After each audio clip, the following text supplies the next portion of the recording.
শোন, এটা কি করলি? এটা ডাইরেক্ট ব্যান। এটা ব্যান মারলি যে এটাতে কি স্প্রিং আইবো? সে আর একটা বড় করে ব্যান মারছে। খোলা পাইন দেখেন কিভাবে ব্যান মারে। পিভিসি ভাই যত রাউন্ড মার তারস। হ্যাঁ, এখন এদিকে আয়, ক্যামেরা তো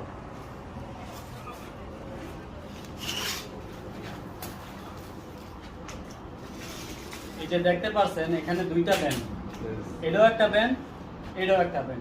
তো অনেকে মনে করেন কি পিভিসি পাইপ যারা ডাক্টিং এর কাজ করে, প্লাম্বারের কাজ করে বা বিভিন্ন রকম কাজ করে এইসব বিল্ডিং কনেকশন সাইডে, তো তারা মনে করে কি এই ব্যান এগুলা বাস ধরছি আর মারছি, পিভিসি পাইপে যেগুলো তো ভাঙে না। আর তো এই মাইল হয় দেখেন এখানে দুইটা ব্যান, এটা কত সুন্দর রাউন্ড হয়েছে আর এটা একদম জায়গা মেরে। তো এখন আমরা